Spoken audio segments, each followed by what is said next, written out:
Good morning. আমাদের দিনরাত্রির নতুন আরেকটি ব্লগে আপনাদেরকে স্বাগত। আশা করি সকলে ভালোই আছেন।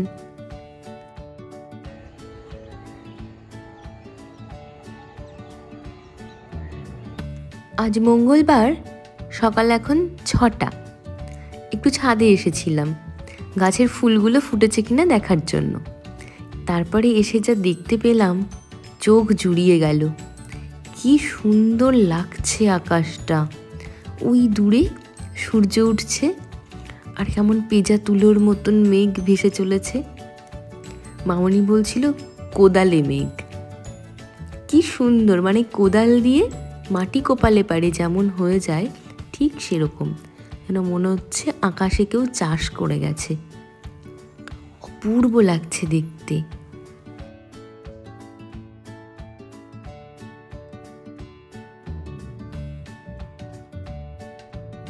আসলে এইরকম কেন ওয়েদারটা বলুন তো?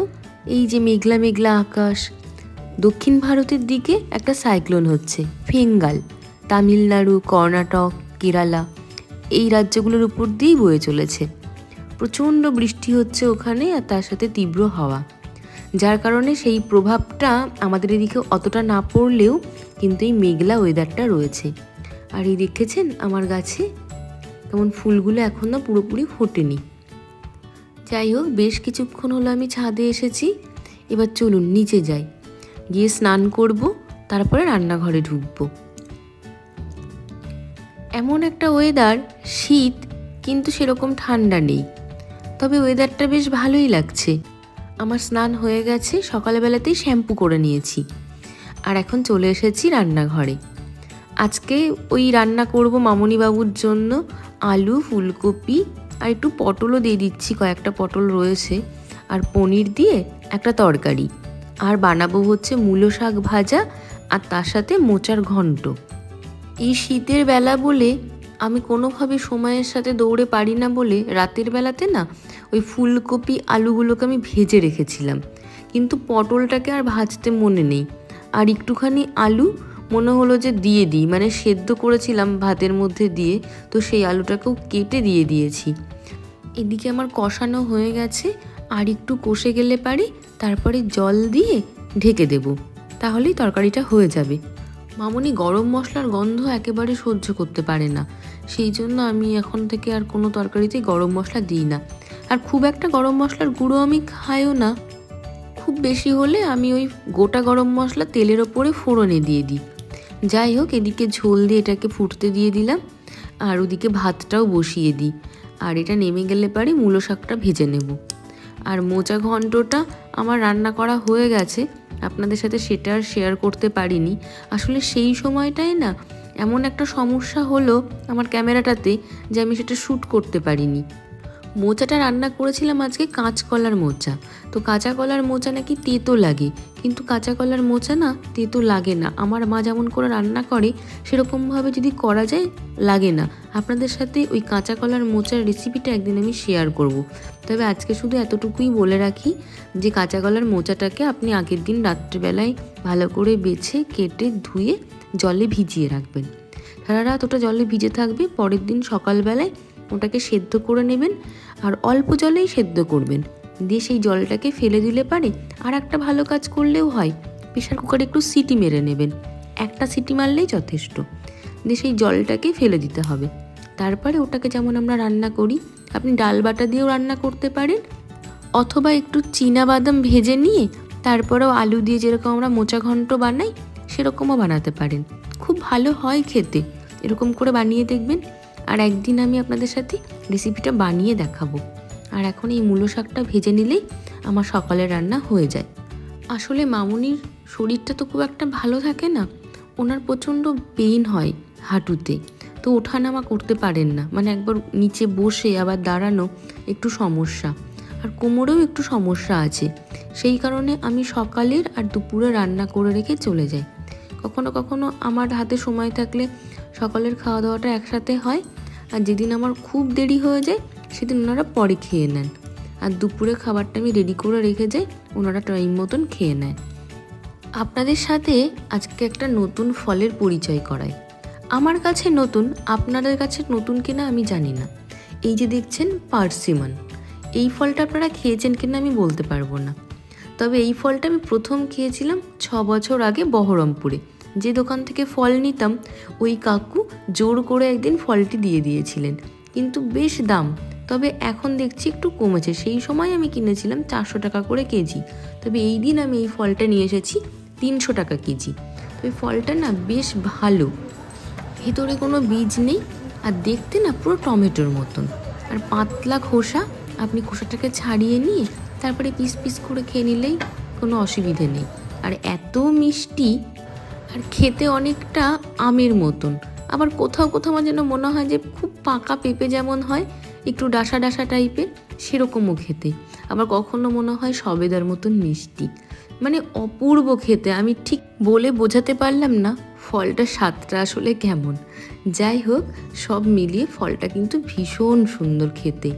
আর এত মিষ্টি, মানে সুগার কন্টেন্ট অনেক বেশি। আমার যেমন মিষ্টি ফল খেতে ভীষণ ভালো লাগে, তো যারা মিষ্টি ফল খেতে ভালোবাসেন তাদের কিন্তু এই পার্সিমন খেতে খুব ভালো লাগবে। আপনারা যদি ফলের দোকানে দেখে থাকেন এই ফলটি, একবার কিনে খেয়ে দেখবেন, অপূর্ব, জাস্ট এর প্রেমে পড়ে যাবেন। যাই হোক, 2 দিন হলো ফলটা নিয়ে এসে রেখেছি, খাওয়া আর হয় না, সময়ই করে উঠতে পারি না যে কেটে দেবো সকলকে।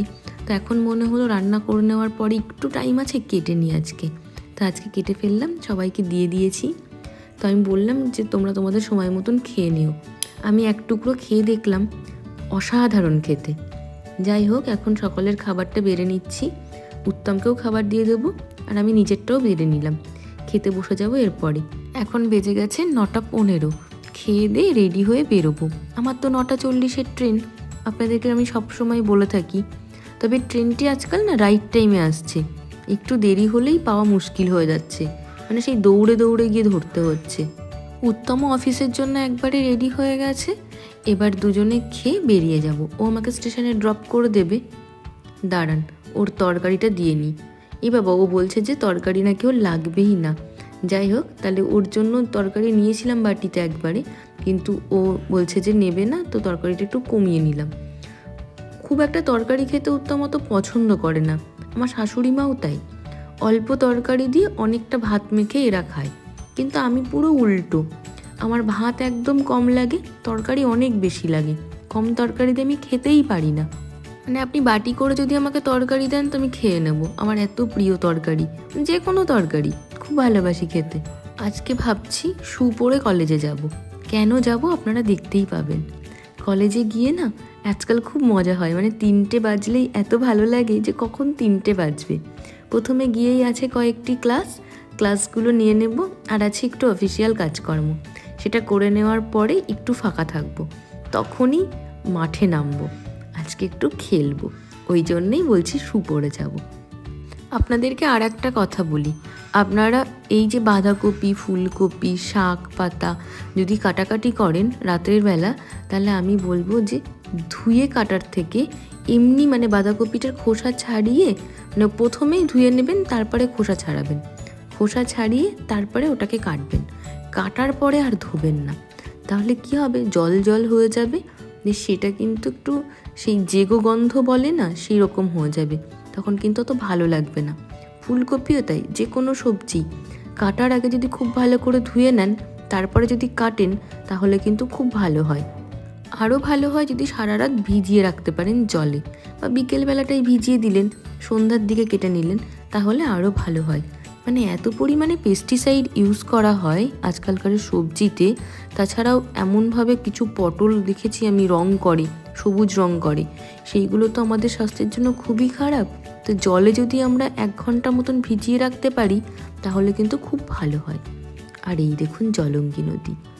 আজকে আমি ট্রেনের ডান দিকে বসিনি, বসেছি বাঁদিকে। তো নদীটা দেখলাম, এত ভালো লাগলো, তো একটুখানি ওকে ক্যামেরাবন্দি করে নিলাম। আর ওই যে দূরের আকাশটা কেমন নীলচে হয়ে রয়েছে, কুয়াশার তো দেখা সেভাবে এখন নেই, মেঘলা আকাশ, কিন্তু এই অপূর্ব ধুধু মাঠ আর তার সাথে নীল আকাশ মিলেমিশে একাকার। পৌঁছে গেছি বেলডাঙা। চলুন ওভারব্রিজ পার হয়ে ওপারে যাই, ওপার থেকে টোটো করে কলেজ। চলে এসেছি কলেজে। আজকে আর করিডর দিয়ে যাব না, ভাবছি এই সামনের যে একদম লম্বা রাস্তাটা, এখান দিয়েই যাব। কেন যাচ্ছি চলুন দেখছি। এই যে দেখেছেন মালি কাকুকে জল দিচ্ছে, তাই ওইটা দেখার জন্যই আরও এখানে এলাম।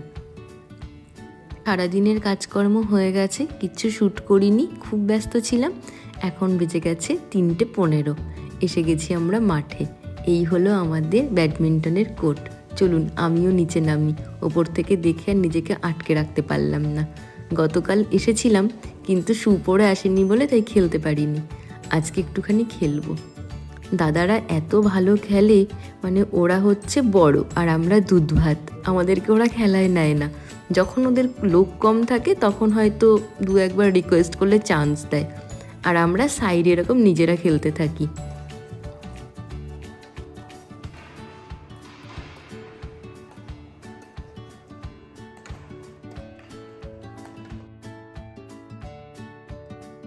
খুব বেশি ভালো খেলতে আমি পারি না, ওই কোনো রকম আর কি। খেলতে খেলতে কোথা দিয়ে যে সময় চলে গেছে বুঝতেই পারিনি। এখন বেজে গেছে 3:46, তাড়াহুড়ো করে বেরিয়ে এলাম, 4টেই আমার ট্রেন। পশ্চিমের আকাশটা দেখুন, কি অপূর্ব লাগছে তাই না? আর জলের মধ্যে ওই যে সূর্যের রিফ্লেকশন, ওটা তো অনবদ্য।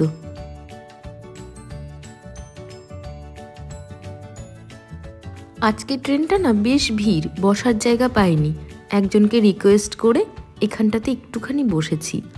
আর জানলার ধার, আর আমি ভিডিওগ্রাফি করব না এটা তো হতে পারে না।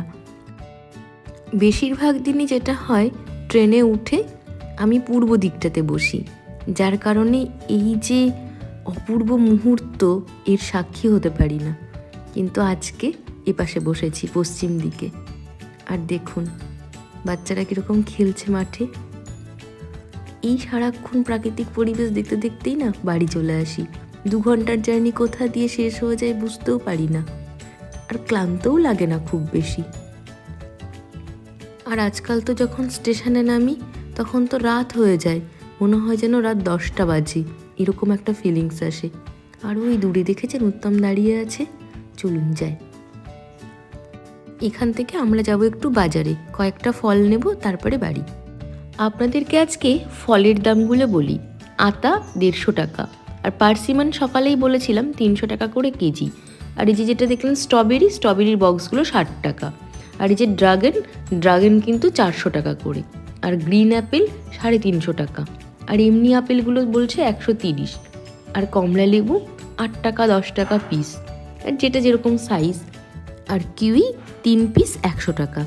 যাই হোক, আজকের ব্লগটি যদি ভালো লেগে থাকে তাহলে প্লিজ একটা লাইক করে দেবেন।